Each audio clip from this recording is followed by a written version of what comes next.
Good morning to you from wherever you're listening across the world. This is Oluyole 98.5 FM. Check your time, 6:31 a.m. Time for conversation with Dayo and Tola. I am Oladayo Ogunbowale. I'm Tola. Good morning. All right, it's a beautiful Saturday morning. Here Owambe is back in town. So for all the IVs you brought, stay safe. Stay safe. Maintain social distancing if it's possible. Particularly somebody's drumming and your head is swelling, you are targeting the next round of rice and chicken. Stay safe. It's very important. You know, people keep saying Koro is gone. Koro, that's the slogan in town. Wait anyway. And honestly, people are really letting down their guard. You know, handshakes are back. If you notice that, people are shaking hands. No more elbow stops and all that. I hope people just learn to stay safe. Please maintain, just follow the necessary precautions. It's better to be safe than to be sorry. It doesn't cost anything. Better safe than sorry. All right, conversation with Dayo and Tola is a network program coming to you live from the radio network of the Broadcasting Corporation of Oyo State. This is coming to you from Oluyole 98.5 FM studios right here in Iliake, the Orita Basho facility right here in Ibadan, and also broadcasting live from our sister stations to it, Agility 92.1 FM and Okiobu 96.3 FM. Saturday morning, shout out to all our online audience, faithful, wonderful, ever interactive audience on Facebook and Twitter especially. So on Facebook, if you're just joining, you can go ahead. Today's Saturday, what a day to join. Okay, facebook.com/Oluyole 98.5 FM, and that's our Facebook page. Live streams on as we speak, or you can choose Twitter, whichever one you prefer. Twitter at Oluyole FM. On those two feedback channels, we have live stream running. Also check us out on Instagram at Oluyole 98.5 FM, Radio Garden, and online radio platform mixler.com/Oluyole FM. Ubiquitous, okay, so you can catch us anywhere and everywhere. In due course, we open the phone line. You know it, okay, so if you don't know the line, don't worry, we'll read it out again for you. This is where we give you news you can use. Newspaper review, top-notch analysis, and of course, you get to contribute. We go straight to the papers. I have a copy of the Punch newspaper. And I have a copy of the Guardian on Saturday. Nigeria becoming a failed state, divided under Buhari. Chief Oluyole just speaking right there. It has right there. Knocks FG for mismanaging nation's diversity economy. Says National Assembly's Constitution Review a waste of money. Says we expect OBJ to act like a statesman. Buhari Media Organization. Right. Page 3 of the Punch newspaper. By speaking out, he's acting like a statesman. No matter what he says, he has to speak out on national issues. So I think that statement, the record that well, he didn't keep quiet at a critical time. Exactly. I found headline of the Guardian on Saturday. COVID-19, cash-strapped tenants face ejection. Also that coming. And why the worsen tenant-landlord relationship, property to remain unoccupied longer. This as experts propose monthly rent payment. Say pandemic doesn't stop impending eviction of any tenants. Oh, the monthly payment, that was a thing when we were children. The monthly. I understand some states actually still do monthly payments. It's the major cities that if you still go to the villages, it's still month, and in some places, even in the big cities, it's still month. But urbanization has brought. In fact, some people, if you just correcting it, they'll tell you 2 years. Even before we got to the COVID-19 bridge, one thing I've noticed that there is no proper regulation this landlord and tenant relationship, no proper regulation of rent matters in this country, aside the rent cuts, which are not very effective, if you ask me. So judge and bail lawyers have even taken it up to be writing agreement. They just compose something, and unfortunately, most tenants don't even read. They won't even bother checking it out until somebody comes with an eviction letter and like, you can't evict me, is in your agreement. So that happens a lot. So yes, we need solid legislation regarding it, and I think that should be at the state level, preferably at the state level. Edo poll, INEC meets Abdulsalami committee, IG reads the riot act, DIG, AIG, 8 commissioners of police deployed for September 19 elections. Page 7 of the Punch newspaper. That's some serious stuff. AIG, DIG, 8 commissioners of police. They're not taking security line. What everybody hopes is that they won't be partisan. They will be neutral. Well, we've seen this before. Job demands. We've seen this before. Let's give them the benefit of doubt. They were national. We've seen this before. So, page 7 if you want details of that story. Edo poll, INEC meets Abdulsalami committee, IG reads the riot act. Yeah, but probably if the security agencies are going to display any act of non-neutrality in all this, unfortunately the politicians too are playing into their hands. Definitely. Into the hands of whoever wants to display non-neutrality and non-partisanship. The politicians are the aggressors here. The police are not on their own. Yes, and they have their own problem. Definitely. Definitely. Also on page 6 of the Guardian on Saturday, Edo Giba, IGP withdraws security aids from VIPs on election day. Okay, but I think that's routine. They do that normally. Robbery allegation. MK Wabiola's son spent 9 days in detention. Sue police for 100 million over arrest. Okay, maybe they suspected them. Interesting. We are talking about the possibility of an insider. I'm not saying the man is culpable here, but I don't know. Maybe the police or Interesting. Suspected something and then.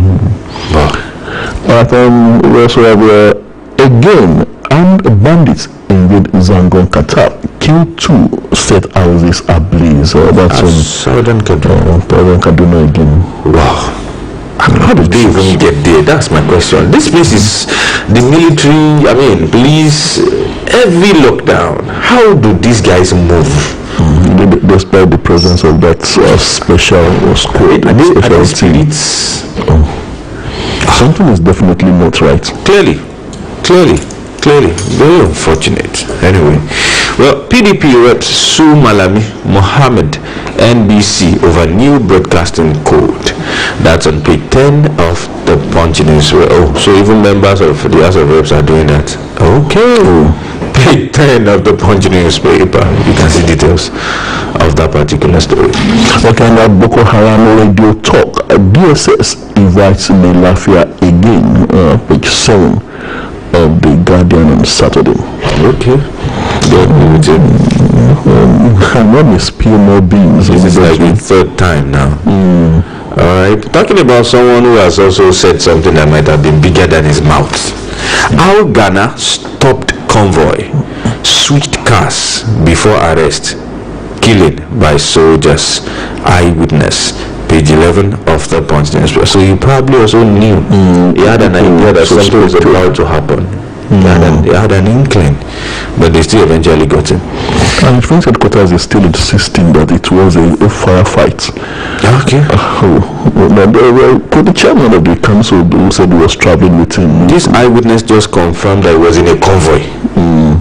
So what does he gain from shooting soldiers from inside the convoy? And then David and his own men who were on their way to actually lay down their arms. There's a lot we don't know yet, but we'll see when the inquiry, the full details of the inquiry gets published, if it ever gets published anyway. How Ghana stopped convoy, switched cars before arrest, killing by soldiers. Eyewitness, page 11 of the Punch newspaper. Reactions through informal at INEC office as Akeredolu pledges support. Page 7 of the Guardian on Saturday.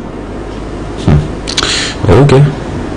Security agents shot at unarmed children, women, killed 3 during our procession.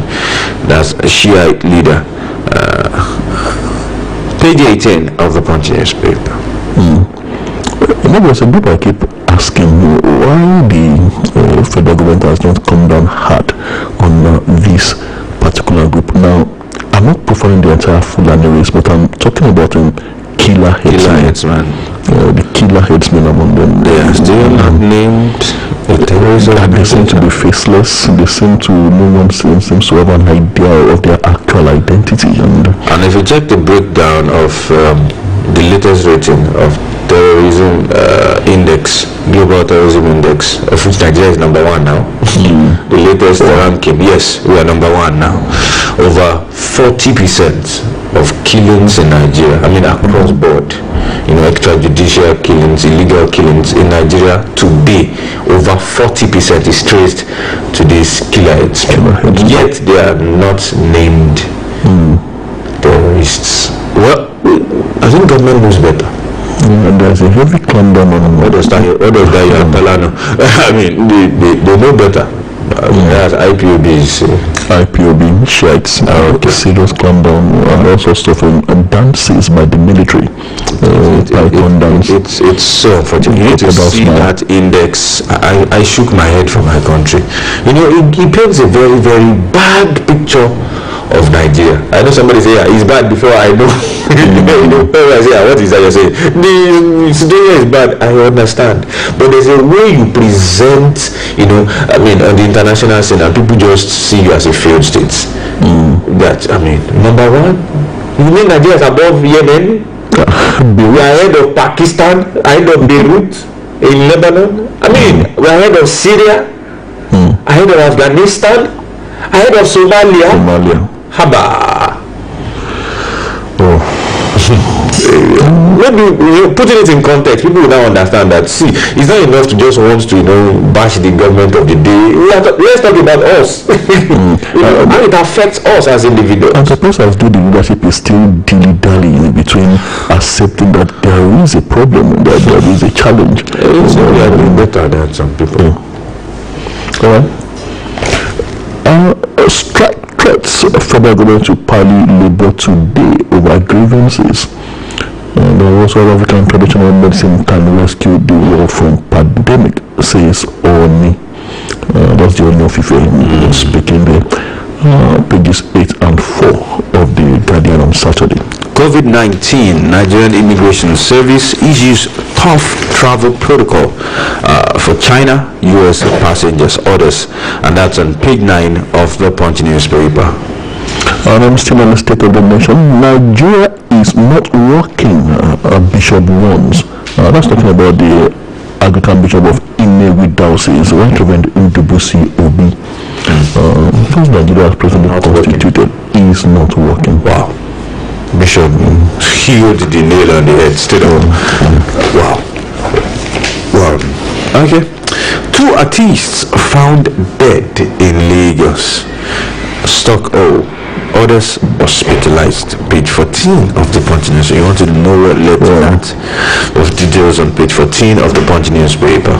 I expect 50% increase in prices of bread, says bakers. These bakers are not taking it easy. I think the situation has already taken off already, because some bestsellers quite near us here were saying yesterday that the bestsellers are already on strike. I said, they are just threatening. So I said, no, they started already. And of course, they were selling bread from as far back as maybe yesterday or day before yesterday's products. And I was asking myself that, okay, are we headed on this? All right, bakers, we have heard you. Sorry. that's staple diet for some people, really. But I have a question this morning. What happened to the wheat bread initiative of the Jonathan administration. The cassava bread. The cassava bread. I wanted to say cassava. The cassava bread initiative. I think they ran out of cassava. The president actually let the cassava bread on national television. Cassava became a very, since the Obasanjo days, President Obasanjo opened the borders for cassava. We started trading. There are several ways by which you can, export your cassava. You can make it into chips. You can even sell it straight up like that, fresh. Some, if you have the facility, can turn into alcohol right here in Nigeria. Ethanol. Yeah. Some, of course, you can process to gari. Gari is not only eaten in Nigeria. So there are a lot of other African countries that need it and not. So people have decided that we don't necessarily have to turn to cassava flour. Who wants to wait for that? Moreover, if they can make more money from some other place. So the cassava bread thing didn't really, maybe because they were not encouraged, maybe, just maybe. But then it's obvious that we need alternatives to importing the basic ingredients for making the flour that they used to make bread. We urgently need to do something about it. But the truth be told, just how tasty is cassava bread compared to the one we are used to? I think I've eaten it before. There was a time I visited a farm of a retired general. Let's not mention his name. I not do that for him. It actually is tasty. It even has this yellow-like color, and all that. That person has a very large farm, and nearly everything they sell within, because he also has a hotel. Okay, some people already know the person I'm talking about. Everything they sell, they sourced from his farm. Yeah, he's so much. He has been able to control things there. So if we can sustain it, it's good. At least we don't get to spend forex importing, anything to come do our bread. Yeah, it's something federal government can focus on. They are doing it for rice. I think we can achieve it for the other staple crops too. Yes, we can. If the powerful people behind the importation cartel, as I would call it, they don't sweat things again. Somebody was saying, as Mr. President was saying, that no more forex for importing maize. He said, have they revoked the special people that they gave access to? So this is Nigeria. All animals are equal. Some animals are more equal. Alright. Okay, for those who follow Big Brother Nigeria, today is Saturday. Don't come from my head. Alright. 311 fans raised over 12.5 million naira for disqualified housemate Erica. I raised money for that or two. 12.5 million for somebody who was evicted. The thing that interests Nigerians that honestly you'll be surprised. 311 people. And not even up to 3,000. Raised 12. There's money in this country. And of course, when the leadership says things are not as mad as being printed, you see what I say now. Anyway, we need things like BB Nigeria to take our minds off maybe the grim realities of the times. So BB Nigeria fans. Alright. Well, it's Saturday. Alright. Do you understand? Let's take more stories. Before we go to the meat of the news. Now, sex for marks. Imo State University suspends lecturers caught on video. Raises panel to investigate act. I really felt for one of those lecturers. He looked like a fish out of water. When he was being thoroughly embarrassed, stark naked in that video, and being collaborated by the young lady who set him up, who played along allegedly played along to his advances, and went to a hotel, and the lady had some people with cameras on the ground, and of course the man was naked and he was caught pants down, so to say. It doesn't need any. That's all the evidence you need. Well, talking about being stark naked or nude now. Man jailed for 37.6 million naira fraud, releasing woman's nude photos. I think it deserves that. Yes. It does. He does. So obviously he was trying to blackmail the woman. But this is good for him.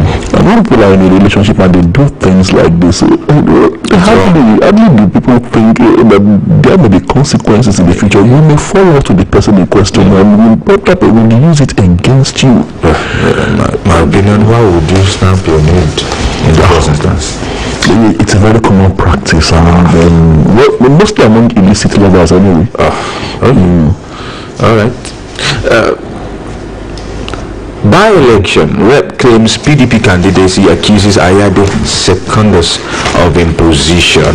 Yari lied. I didn't nominate SSG commissioners for Zamfara governor, says Senator Marafa. So the rift between Yari and Marafa is still there. That issue that cost them the whole elections in the states, they just handed it over cheaply to PDP. They had better solve this on time. They are still fighting on the pages of newspaper. Well, all that on page 9 of the Punch newspaper. Yari lied. I didn't nominate SSG commissioners for Zamfara governor. That's Senator Kabiru Marafa of Zamfara Central Senatorial Zone. And you also have PTF assesses poor condition of Lagos Police Barracks. And then final year students resume September 14, orders November 9, says Lagos State University. Oh, they're not even waiting for us.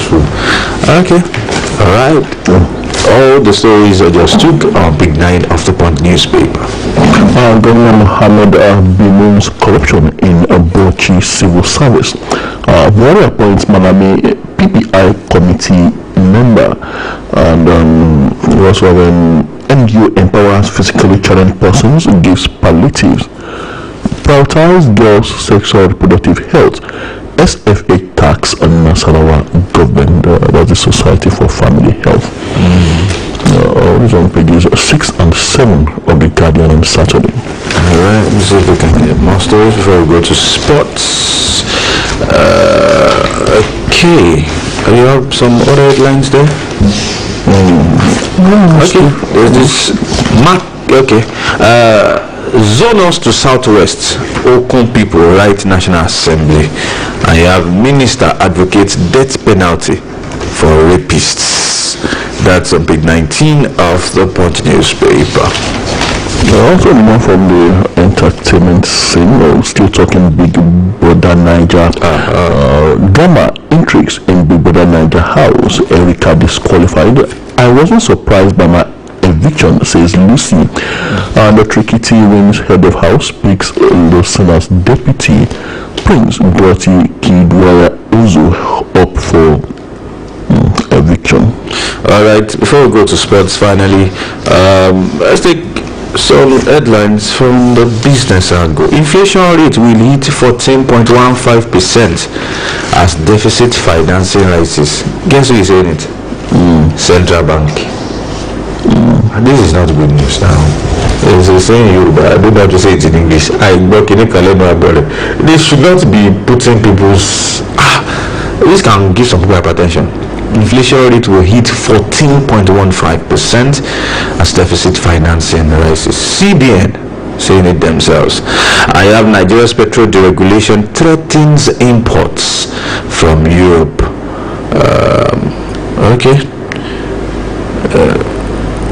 Benin Disco explains new tariff regime.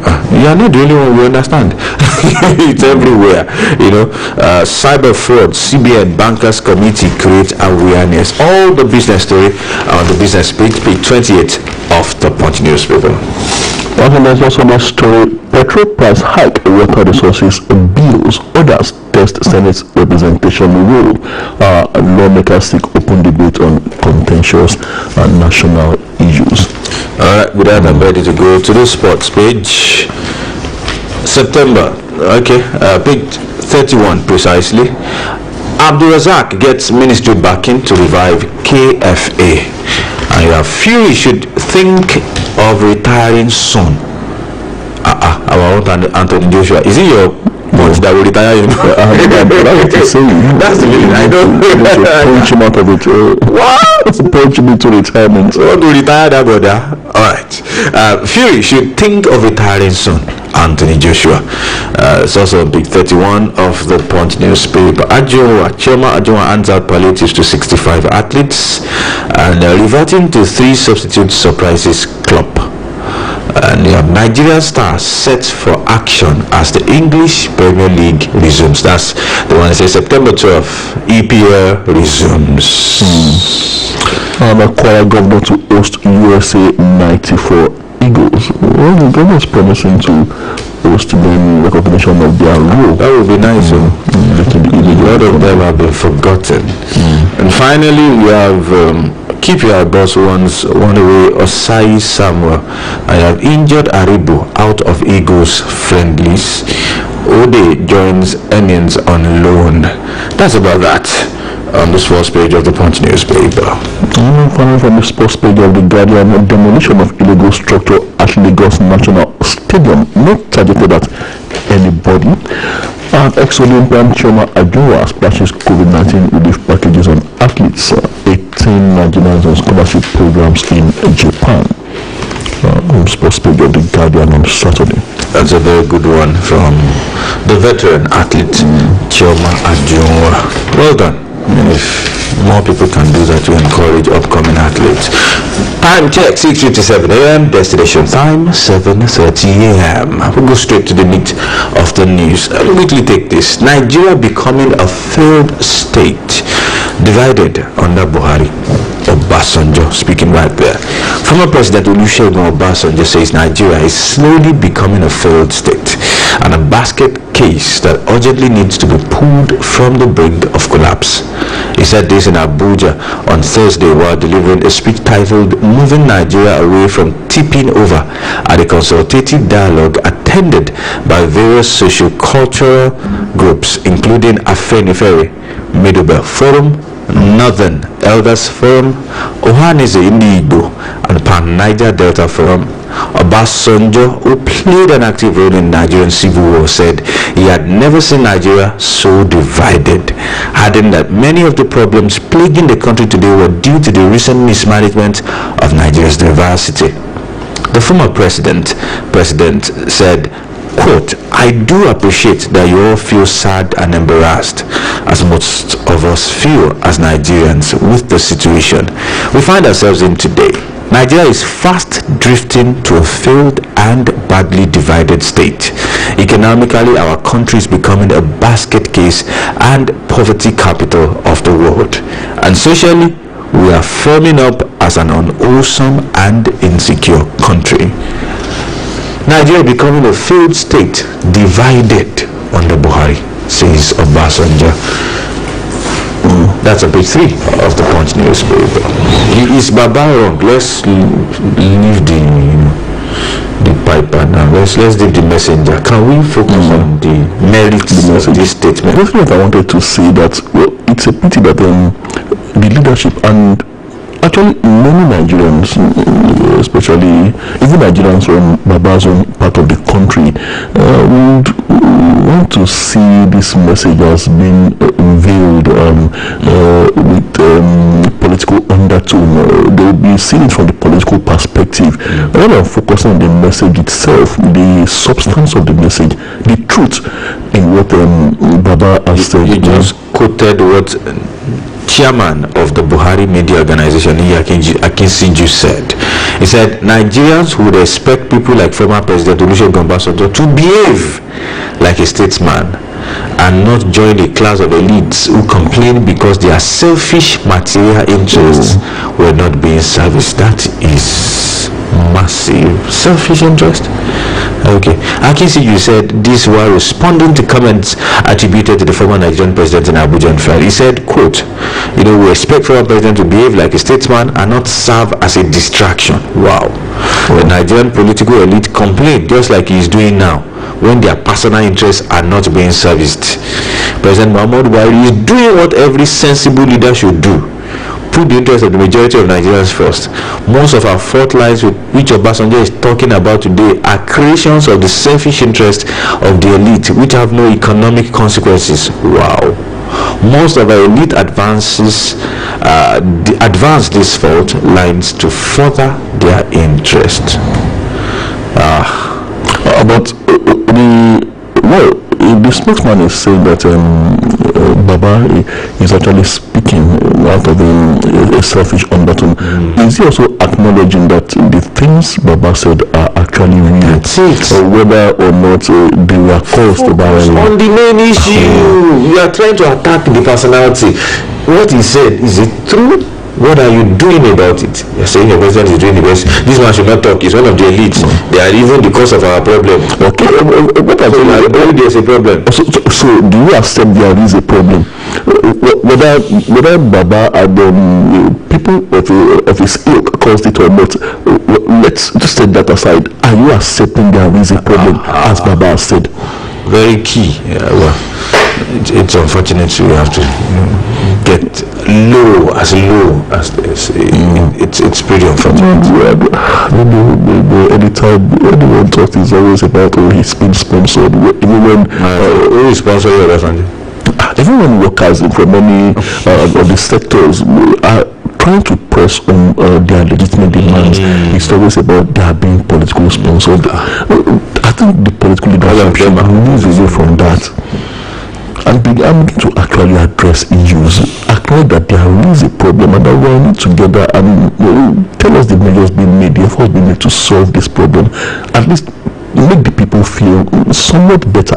Exactly. Everybody is looking out for that. There's a way you talk that even when things are going wrong, you keep hope alive.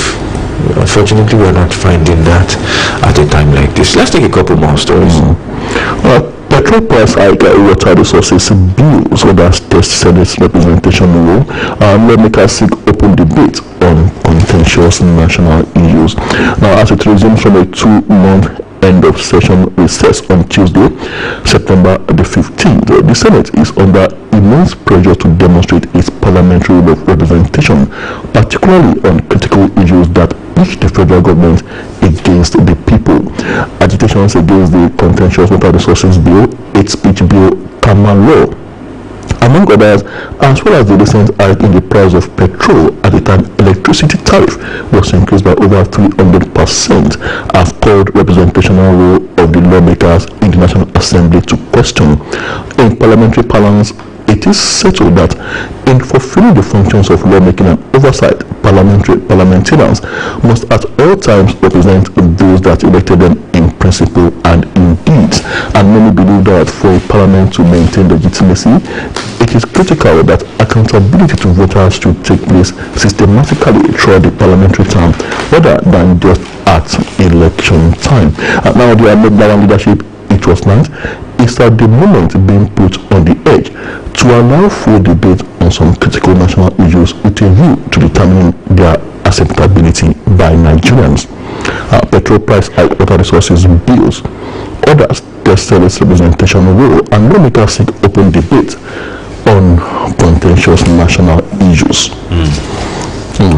Well, according to Oluyole Don on Twitter here, who started interacting with us even before, ahead of time. It says National Assembly postponed resumption till 29th. Won't they say anything on this food and tariff price hike? Since they are made. Just to add to the story it took. And the impression that the government actually waited until they went on recess with an understanding, so that it won't be like the Nigerians will be saying, why are you not talking? But we actually stated it on this platform that just as the 8th Assembly was too busy throughout its tenure fighting President Buhari, mostly over spurious political matters, it would appear as though this current assembly, or this Ninth Assembly, is too busy probing sneeze and financial misappropriation in high places. And in any case, these are probes which, from what we've seen thus far, are not likely to yield much fruit by way of bringing indicted persons or persons found guilty or culpable to book. And regarding the issue of the representational role of the lawmaker as being called to question, recall that a lot of meaning was read in the public space to a statement credited to the Senate President Ahmed Lawan that the current National Assembly is not out to differ or oppose the executive arm, and that this has created an impression of a rubber stamp legislature. Now, this story in The Guardian tried to define the representational role of lawmakers in the National Assembly. It says that role is being called to question. And again, that also again raises the issue. Could it be that these things were deliberately? I mean, the fuel price hike, the hiking power tariff, could it be that these things were deliberately done at the time the lawmakers were on recess? And Nigerians are waiting to see what would happen now that they are resuming, and we are also calling for an open debate on contentious national issues that would also put to the test the acceptability of the lawmakers themselves by Nigerians. Well, supporting Olakunle done here, I think they should do something about these hikes and not just speak as individuals. Get back in the chamber and make your stand known. Let's know where you fall. Are you with the people? Okay, talking about contentious national issue, PDP reps sue Malami Mohammed NBC over new broadcasting code. Members of the People's Democratic Party caucus and the House of Representatives have sued the Attorney General of the Federation and Minister of Justice Abubakar Malami SAN, Minister of Information and Culture Lai Mohammed, and the National Broadcasting Commission over the 6th National Broadcast Code recently released by the National Broadcasting Commission. Chairman of the PDP caucus, Mr. Kingsley Chinda, told Punch on Thursday that the lawmakers would also sue the president, the Minister of Labour, Employment and Productivity, and Minister of State for Labour and Productivity, Festus Keyamo, and the National Director of Employment over the recruitment of 774,000 for the federal government's public works scheme. Chinda said, quote, "We cautioned that we shall litigate on the amended code released by the Ministry of Information and the 774,000 jobs by Labour Ministry. We are going ahead to litigate on both the amended code and the 774,000 jobs. Unless the amended code and the program are stepped down or rejigged in line with the law and the right thing done, we have filed the suit against the Ministry of Information already." Don't forget, Nobel laureate Professor Oluyole in a statement on July the 7th condemned the new broadcasting code, saying it amounted to declaration of war on arts producers by the federal government. PDP reps sue Malami Mohammed NBC over new broadcasting code. That's on page 10 of the Punch newspaper.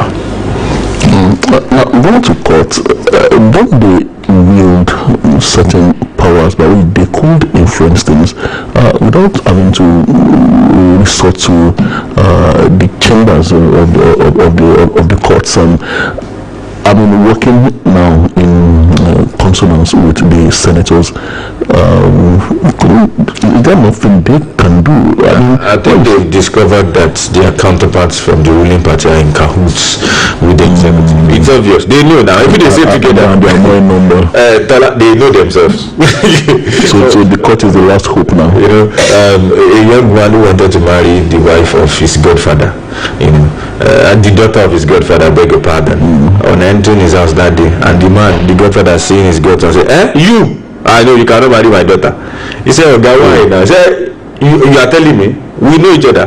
Good people know good people, and bad people know bad people. That's the so they know that there's no point trying to debate it on the floor. There's number one, they're in the minority. That's a fact. Okay, so if it comes down to voting, there's no point. Okay, so why waste your time? Go to court and present your strong reasons. Now, I think permit me to bring in something that looks strange, but it's related here: the Kama law. If members of the House of Reps, sitting members, can go to court to challenge something that is supposed to be a portion of our constitution, knowing fully well that there's nothing they can do on the floor but to challenge it, I think they are telling us something. As many who wants to challenge that particular, the Kama law and all that, and whatever legislation out there, I think they are showing us that, see, even there are times that even we can't manage some things. This is what we do. I'm just trying to see it from that perspective. But again, why not subject some of these issues to a public referendum to see just how much the proponents of these contentious issues in the National Assembly are truly representing the wishes of the people, the people they claim to represent, whether the people actually agree with them. Well, I think I'll bring up the question somebody asked. He says, is there a referendum in our constitution? Before putting together a bill and then passing it to law, in the whether red or green chamber, there's a public hearing. But the truth is that public hearing, our representative, it has never hold water. If you like, go and talk there. It is what they will do that they will do. I'm not sure they've legislated such that the reports from the public hearing must be binding. They don't necessarily have to consider it. Okay, so you would have expected that, okay, subject it to public hearing. Let's hear this matter again. Let people come and talk about it. For example, the NGO bill that was smuggled into the common law had been discussed in the 8th Assembly. During the public hearing, civil society organizations, CBOs, NGOs across the country came, presented their cases, and it was struck out. Only for the 9th Assembly to come in and then smuggle it into another. So it's while I would really prefer, left to me, instead of going to court, let us come now, like it's in the Holy Book, bring forth your strong reasons, allow people decide. After all, you are representing us. Let us tell you what we want. That should be the normal thing. Unfortunately, see, I still stand on that statement that if members of the House of Reps themselves are going to court, Bella, so let's not wasting our time. So everything still boils down to this headline: the representation role of the National Assembly being called to question. One would only hope that we get better stuff from our representatives, whether at the red or green chamber. We'll open the phone lines any moment from now. In fact, it's open 08055009855. I thought you marked a particular story. Yeah, the story from Southern Kaduna and bandits in village Zangon Qatar killed 2 state houses ablaze, and that's despite the Southern Kaduna Peace Summit. It would appear as though someone somewhere is trying to sabotage this peace summit. And honestly, I think the bits and pieces of the puzzle are being put together. I believe these challenges and other similar threats in other parts of the country is the handiwork of a few highly placed individuals who stand to benefit immensely from chaos, and not about a particular ethnic group pursuing an agenda of domination. The sooner we realize this and the government sums up the political will to address it, the more would be in good state to overcome the challenges of insecurity in this country. And I always wondered why a few individuals would be so difficult to bring to because they seem to be reading the body language from top, and they feel it is their time. It's really unfortunate. You remember the last time they called the peace meeting in Kaduna, and Sokapu and the likes decided not to attend. I made a statement that day, and someone sent me a text message and said, are you sure that it is because of? I said, it's obvious. I'm not making any statement out of the ordinary. We only just maybe because we read the news every day, sir. Maybe just maybe you can extrapolate and say, see, with what we have seen, inductive wisdom, this happened. I made a statement that day, and I think we both made that statement, that see, if the killings continue and you are saying you want peace, and some people are clearly having the upper hand, there's no point for us to sit down. There's no point, really. What are we coming to discuss? There's no point, and this is what we just saw. The phone line is open: 08055009850, 08055009850. Otumba Fadi Yadiolu Cornelius saying, good morning. Obasanjo has been speaking like a statesman to this present government. If only they will listen to him and do the needful. Southern Cardinal killings are held the federal government to declare state of emergency in the state. We'll go to the phone line. Good morning. Good morning. Morning. Yeah, Mr. DLP, good morning. Morning. Your name and location, sir? I'm Paul calling from Ogumosho. Okay, go ahead, sir. Yeah, so I want to talk about the Kaduna killing. Okay. The killing is coming too much in Kaduna. I pray that let them just make Kaduna to state of emergency, because let them take over the state. Because I didn't know what the governor is doing. The security are not active, the governor is not active. they are just killing the southern Kaduna, and that's not a good. It's not a good thing. If it is another party that is ruling Kaduna, they will do that. But it's because of the party, that's why they are just delaying the issue. Go ahead, the country, sir. All right, thank you so much, Mr. Apos from Bomo. Adeoti Kule say good morning, comrades, Mr. Tola. I wonder what our military has been doing, and when the bandits raid daily. Abi are the bandit spirits? I also think so too. And always after the incidents, they will say they are above it or on it. We'll go back to the phone line. Hello, good morning.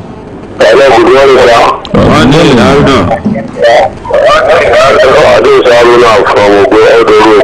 We greet you. Good morning. Yes, that was nice. We're fine. We are fine, thank you. Thank God it's weekend. I don't understand what I mean by weekend. I understand. Premiership. Thank God for everything. Baba Obasanjo has spoken. They should go and meet him and pay 5 million naira. I see what you are doing there. If you like, they should go and meet Baba Obasanjo and collect that 5 million. God bless them. Alright, thank you so much. Obasanjo will collect 5 million from them. We will go and collect money anyway. Adetunji S. Latif is saying good morning dear auntie. This country really needs prayer. May God Almighty deliver us. We make another call. Hello, good morning. Good morning.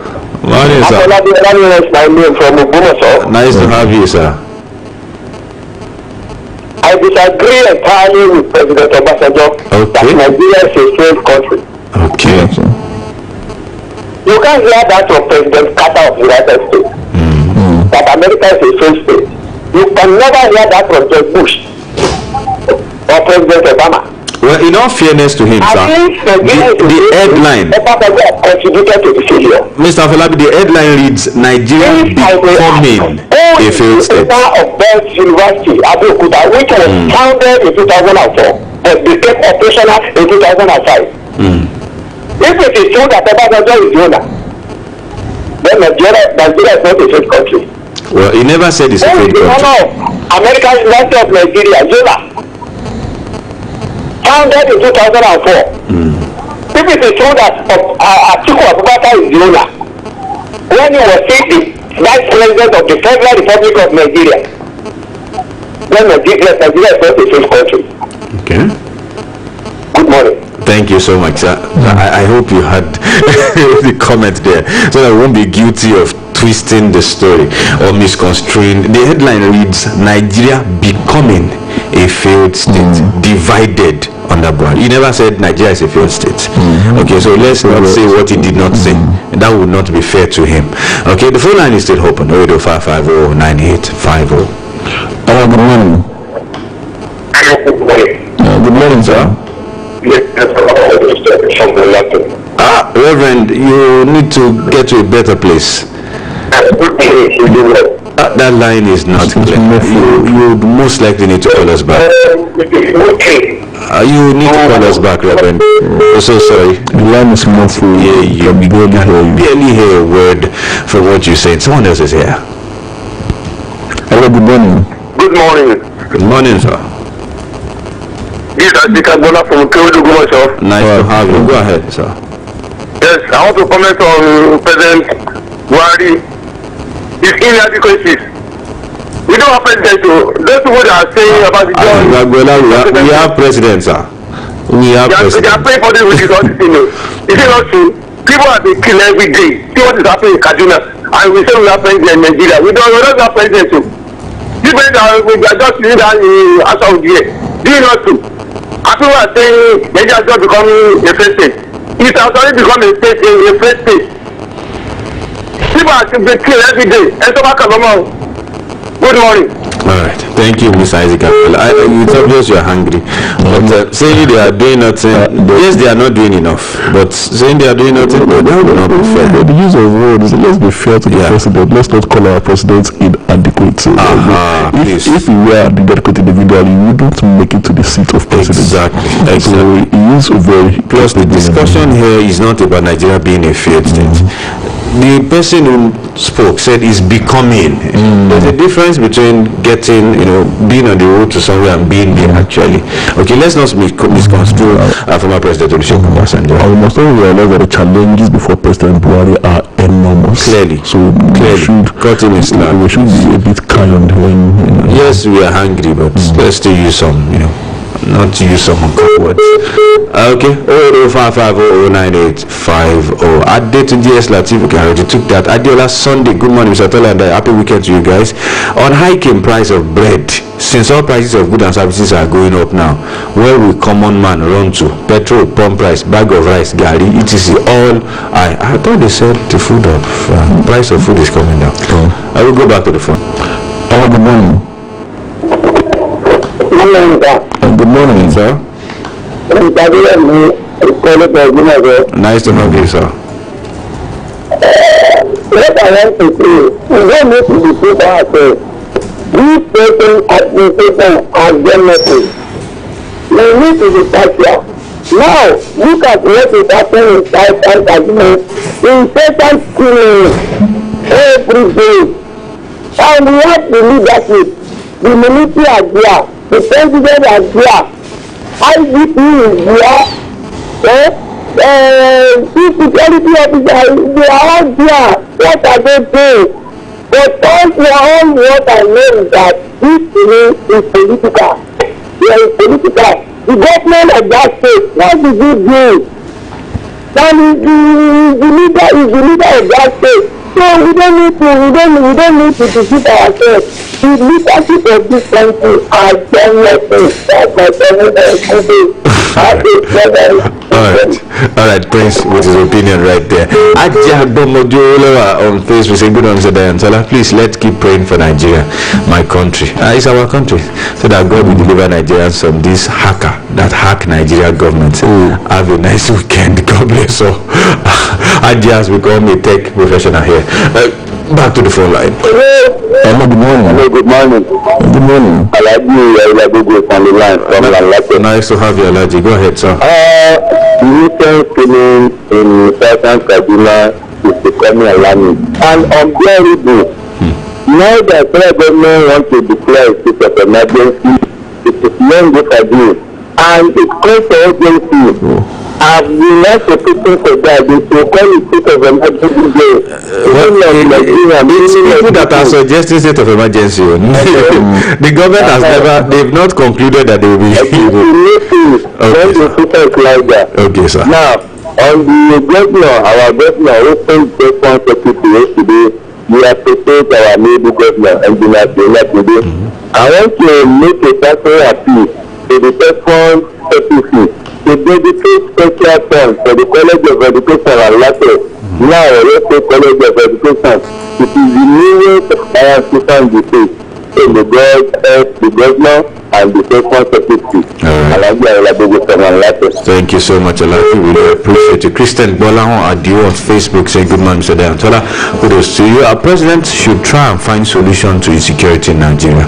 This killing is too much. Instead of facing insecurity, there will be increase in PMS, VAT, and electricity tariffs. May God help us. Thank you, Christian Bolahon Adio. We'll take another call. Good morning. Good morning, sir. Morning, sir. Nice to have you, sir. Sorry, sir. It's been a while. Nice to have you back. Yeah. Thank God you are back on your feet, sir. I want to comment about the federal government. The plan IG,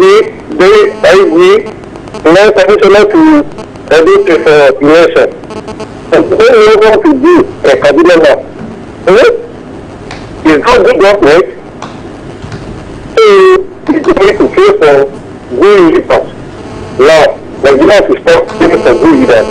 Not just Nigeria. Amen. Thank you so much, sir. The phone line is still open. 055098550. Hello, good morning. Hello, good morning. Good morning, sir. Yes, Oh, better now. Go ahead. now, I like the IGP, the way he has responded that police will be deployed to Edo State. So before coming election. But I want to warn that police will not be there to witch hunt people. What we need there is credible and fair election. They should not go there to witch hunt people to the extent that the people will be ready not to vote. That is my advice to them. Reverend Abasobi from Lambate. Thank you so much, Reverend. We really appreciate your call. Oluyole Adepoju on Facebook. I'm very sad that Buhari's administration readily endorsed Ike in electricity tariff without asking the discos to provide prepaid meters to consumers first. Consumers without prepaid meters are being made to pay for electricity they do not consume. Thank you, Oluyole Adepoju on Facebook. We'll go back to the 49. Good morning. Good morning, sir. Good morning, sir. Thank you for the good work you are doing over there. Okay, so God bless you, Jesus. I'm Pastor David Akindoye from Europe. nice to have you, sir. From what I can deduce from what you have read to us and your analysis this morning, I see that the head is sick. Wow. And when the head is sick, all other parts of the body is affected. So what we need to do now is prayer. So as to save this government, so that we can dance to the tune of the masses. Because from all the scenario, everything that is happening every day out is an indication that the head is sick. Wow. So let's continue to pray for this nation. All right. Every day we pray in Jesus' name. Thank you so much, Pastor. Taufik Akim Banuso, thank you. I can see your comment. Ismail Lukman, thank you. Ayoade Adeyemi saying kudos to he who fights and runs away lives to fight another day. Baba Yabo has spoken. Let's be listen to points raised and act too. I can't help but laugh. Okay, let's make this call before we go. Last caller. Good morning. Hello. Good morning. Hello, good morning. So, briefly, please go ahead. We have a faculty from this panel of emotion. All right. God is bless us in Nigeria. So, Amen. what I want to talk about this morning is about increased price in bread. Because I don't the bread and dozen liquor, all the good that used to take is increasing market. But I'm asking to our federal government, our message. Okay. All right. That is correct. What they are doing out of assembly. All right. They are supposed to talk on increase in price in petrol and electric tariff. All right. But I don't think Thank you so much. they don't buy goods in market. All right.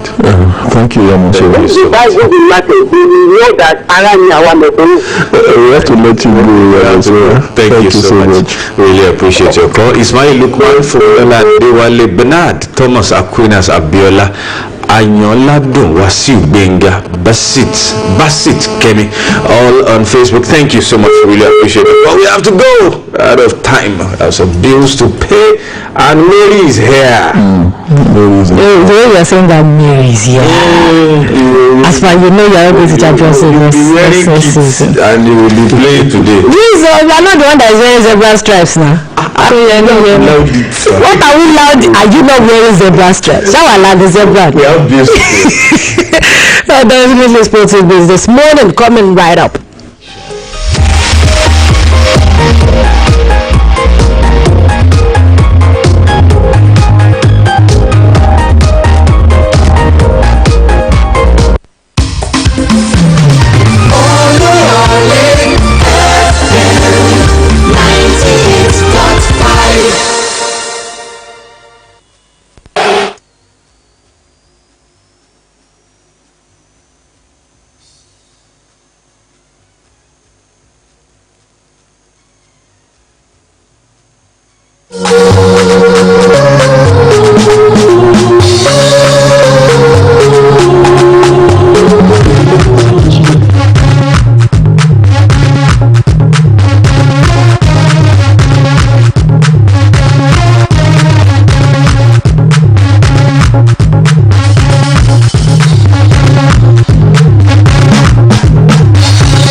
Premier League, good morning to you. And where you're listening to us from this morning, well, this is Oluyole 98.5 FM, reaching you live from the city of Ibadan. Well, special welcome to everyone listening to us from Agility FM 92.1, OK, FM 96.3, on the website, on Facebook, on Twitter, and Instagram. A beautiful Premier League welcome to you this morning.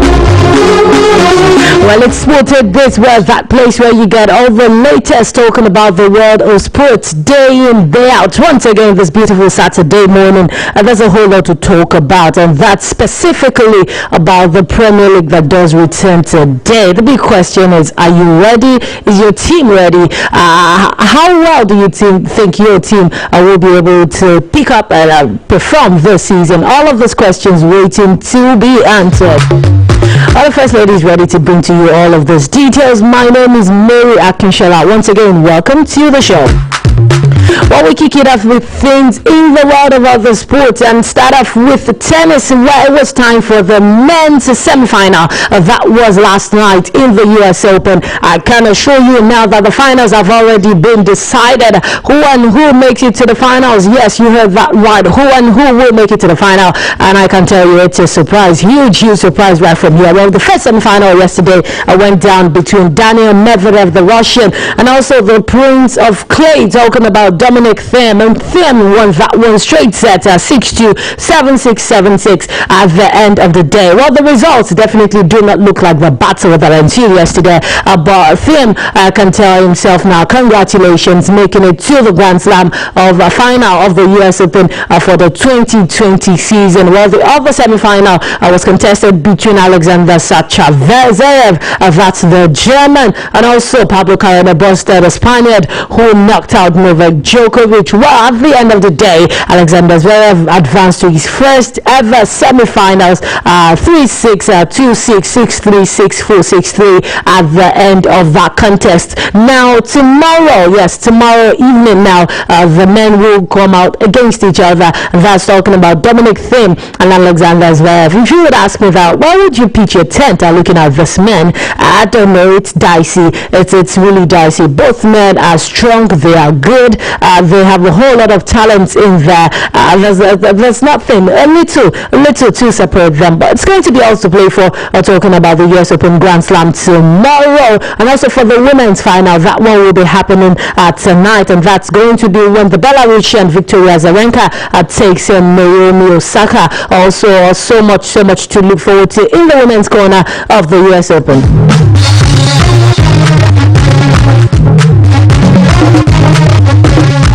We're straight off now to some NBA stories, where Toronto Raptors, defending champions, are out of the NBA 2020. Oh yes, you heard that right. Toronto Raptors are out of the competition of the playoffs for this year. That was after they lost to the Boston Celtics yesterday. Game 7, 92-87. That series ended 4-3, 4 in favor of Boston Celtics. But you can't take anything away from the Toronto Raptors this season. They were a small team. They had some people, some of the players that were with them. Kawhi Leonard, for example, was with them before when they won the championship last season. He wasn't there this season, but then at the end of the day, they still made it thus far. They still deserve accolades. Better luck next time to the ones who call themselves proudly River North. Well, I was rooting for them this season, but unfortunately, they are out of the competition. Now, the Celtics will go on to face off against the Miami Heat in the finals. Talking about the Western Conference, nothing is defined yet. Nothing is defined for now. We'll still be waiting to see how that one will turn out at the end of the day. But huge congratulations to the Boston Celtics. We're moving on away from there now straight to some football stories here in Nigeria. The league management company has released a list of conditions for clubs in the Nigerian Professional Football League ahead of the 2020-2021 season. We're talking about that season now. Of course, for those who have followed the drama so far, you would realize that at some point there were talks that the government and the PTF has lifted the ban on contact sports in Nigeria. But on Friday, the PTF FKF announced that they have not yet lifted the ban on contact sports. So as it stands, it is still a crime. It is unlawful to say you're going out to play football for teams to resume and all of that once it's contact sports in this country. But then the LMC is saying that they are still going ahead with preparations for the 2020-2021 season, and they have released a list of things that the clubs must make sure they redeem before they will be allowed to participate. Now, in that list, we saw that the clubs have to provide a financial guarantee, commitment, and also confirmation of availability of a minimum of 200 million naira from the owner of the club for payment of salaries and other club operational expenses. Also, clubs were mandated to produce a comprehensive insurance for players, officials, facilities, and spectators. And also, they have to provide evidence of compliance with COVID-19 guidelines for employers and businesses in Nigeria. Well, if you take a look at all of those conditions, I don't think they are stringent. I think they're good enough if we are serious with the business of football in this country.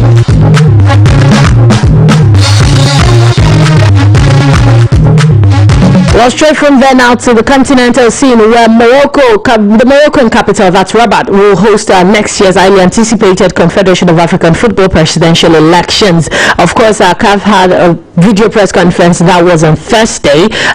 Current President Ahmad, he refused to be withdrawn on whether he will run for a second term.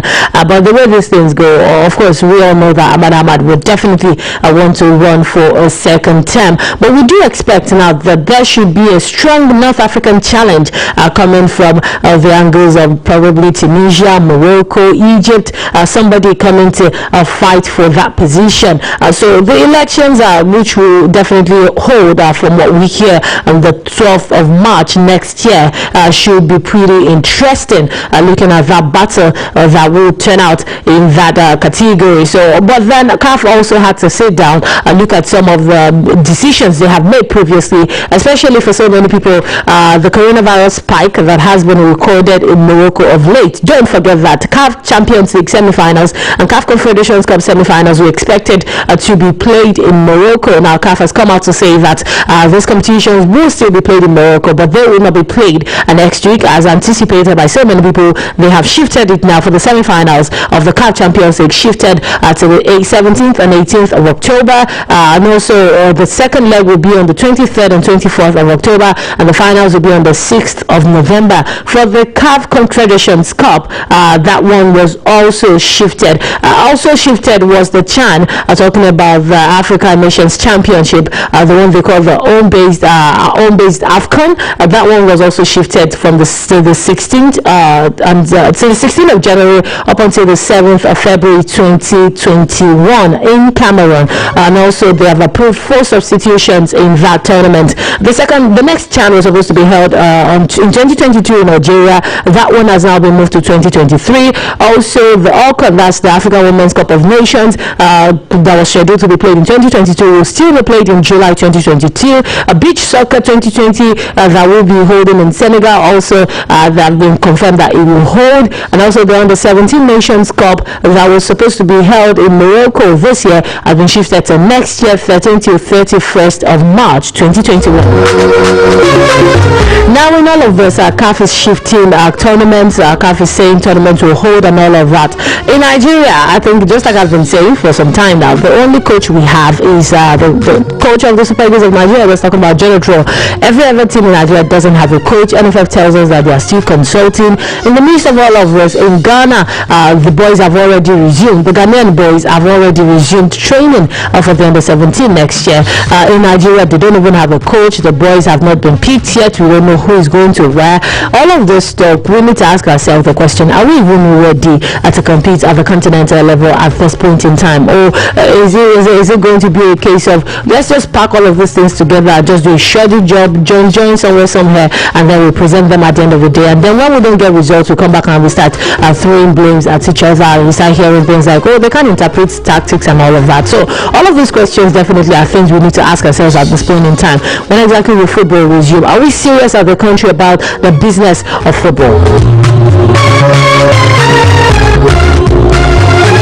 Well, straight off now to the English Premier League, where despite missing out on playing in the Premier League with Arsenal, Semi Ajayi, that's the Nigerian, he says he is confident in the chances of West Bromwich Albion this season. The 26-year-old Nigerian defender's journey to the Premier League began by dropping to the lower leagues to play regular football after a tough spell at Arsenal, but he says he is now set for life in English top flight with newly promoted West Bromwich Albion. Don't forget that last season, West Brom earned promotion back to the Premier League, and Semi Ajayi made 43 league appearances for them while scoring 5 goals. Well, speaking to Newsman yesterday, Semi said that his team is not on EPL to just make up the numbers, as they are here to compete and also show everyone how good they are. Well, West Bromwich Albion, their chances for this season, that will definitely be interesting to look out for. Don't forget about the 3 teams coming from the Championship this season. I'm talking about Fulham, I'm talking about West Brom, and also talking about Leeds United. All of them will have a whole lot of eyes on them, looking at how well they can perform in the Premier League this season. We'll see more preliminary stories now. Jose Mourinho says that Tottenham are working very hard to sign a striker. Don't forget that Harry Kane is the only recognized striker in the Spurs first team squad this season. Of course, they have Min Song, who sometimes deputizes for him when he's out injured, but Jose Mourinho says he needs a striker, but he's also confident that the club will meet his demands in the transfer window this season. Of course, Mourinho has spent about £30 million this season on signings after they brought in free agent Joe Hart, right back Matt Doherty, and also midfielder Hojberg all the way from Southampton. So it's just pretty interesting that Jose Mourinho is saying he needs a striker. You can't take away the job of a striker at the point in time like this. Very important. Premier League most times are all about scoring the goals. So Jose Mourinho says he needs a striker. We can only hope that the Tottenham board will give him a striker at the end of the day. Well, straight news coming out from Stamford Bridge now. Chelsea are close to agreeing a deal to sign goalkeeper Edouard Mendy all the way from French club Rennes. Now, the goalkeeper will become Chelsea's 8th signing of the summer, following arrivals of Hakim Ziyech, Timo Werner, Xavier Mbuyamba, Ben Chilwell, Thiago Silva, Malang Sarr, and also Kai Havertz. Now, if the deal can be tied up, Mendy would compete with Kepa Arrizabalaga and also Willy Caballero to be the club's first choice goalkeeper. Mendy yesterday did not train with Rennes, but he was at the club's training ground with his representatives for talks with the club. Of course, he has already told Rennes that he wants to join Chelsea, and if he does join Chelsea, he will be following in the footsteps of Petr Cech, who made the same move from Rennes to Stamford Bridge in the summer of 2004. Well, Mendy, for those asking, is 28 years old. Yes, do not forget that. 28 years old, Edouard Mendy, coming all the way from Rennes for Chelsea if something does happen. Also, more transfer stories now. Well, according to reports, Oluyole is on his way to join Fulham. He has already had his medicals. All we wait for now is an announcement. Michy Batshuayi also has joined Crystal Palace. Well, also from the Premier League, they're saying that players will wear the no racism badges throughout the 2020-2021 season. So you should be seeing the no racism badges on them all through the season. Also, more news coming in from the English Premier League for Chelsea now. They will be playing on Monday against Brighton of Albion, but it has already been decided. Yesterday, Frank Lampard during his press conference announced that Kai Havertz, Ben Chilwell will not be a part of proceedings. Thiago Silva also will not be a part of proceedings, and also Mateo Kovacic will be out because of the red card he got at the FA Cup final. So a whole lot definitely to look out for as far as this one is concerned. Huge one. All of the clubs are turning out this season. Well, next up, let's look at the fixtures for the English Premier League for match day 1. We're talking fixtures now. We start off from today, 12:30 p.m. Well, it's going to start off at the Craven Cottage. That is when Arsenal does visit Fulham by 12:30. A whole lot to look forward to in there. Crystal Palace will be home this time to Southampton. That will be happening by 4 o'clock. Also, Liverpool will face off against Leeds United, which looks to be the match of the day. Talking about Leeds United, champions of the Championship, Liverpool champions of the Premiership. They will be going head-to-head. 3 points at stake, and it's going to be venue Anfield for this one. West Ham will be at the Olympic Stadium later today to face off against Newcastle United. Tomorrow, West Bromwich Albion, that one Senegal plays for, they will be up against Leicester City. 3 points up for grabs. Tottenham Hotspur will be at the new Tottenham Stadium to face off against Carlo Ancelotti's newly revamped Everton. So that one also want to look out for. And Monday Night Football will be Bramall Lane venue for Sheffield United taking on Wolverhampton Wanderers, and also Brighton of Albion will be home this time to Chelsea at the Amex Stadium on Monday. Well, straight to the Spanish La Liga now. Yesterday we were supposed to have action between Granada and Athletic Bilbao, but it was postponed to today. So today we should be seeing Eibar take on Celta Vigo. Also, Cadiz will be taking on Osasuna, and then Granada also will take on Athletic Bilbao. Then tomorrow we have Valladolid against Real Sociedad, Villarreal against Huesca. It's going to be Samuel Chukwueze taking on Kelechi Wakali. That one also should be pretty interesting for Nigerians. Valencia will be up against Levante. Monday Night Football in the Spanish La Liga will be Deportivo Alaves picking on Real Betis. Now, for those asking, Barcelona, Real Madrid and also Atletico Madrid will not be a part of proceedings for this weekend because they were involved in Champions League duties. So they will be resuming much later, talking about the Spanish La Liga. Well, tomorrow by 3 p.m. we will be here to bring to you the review of the matches we had today in this Premier League and also in the Spanish La Liga. Also, we should be having this review for the Ferrari 1000 Grand Prix, popularly known as Mugello 1000. Don't forget that Ferrari are celebrating their 1000th Grand Prix this weekend, so it should be a whole lot to look forward to. It's going to be at Mugello. No one has ever had a race at Mugello. That's talking about Formula One. Never has a race been held at Mugello, but it's going to hold this time around. Everyone is looking forward to it. Our first practice session, second practice sessions yesterday was a whole lot of crashes. I don't think I've seen that much crashes in 2020 as I saw yesterday. So it looks to be a pretty interesting race tomorrow. There won't be time, there won't be space for a whole lot of overtakes. DRS as far as tomorrow is concerned. So much to look forward to at that one. Definitely.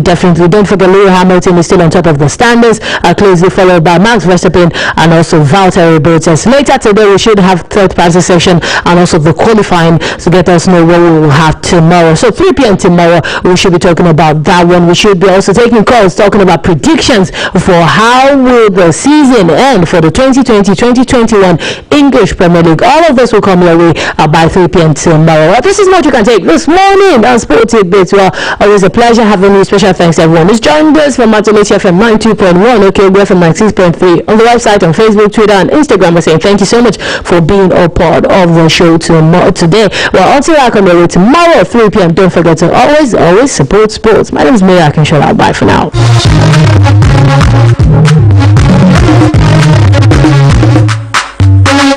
Listen all you want. It's always free. Thanks for showing us the way to better radio. Oluyole 98.5 FM. Here we go.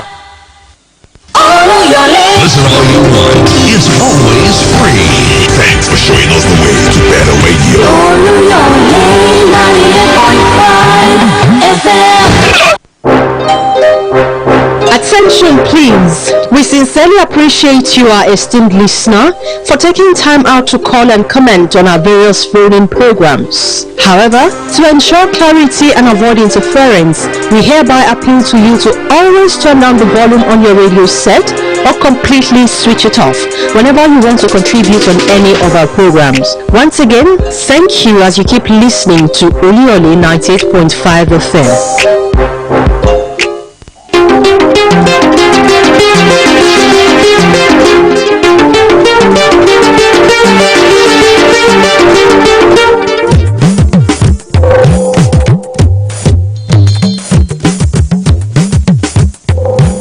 It's 10 minutes before 8 on Oluyole 98.5 FM. Welcome to the commercial desk.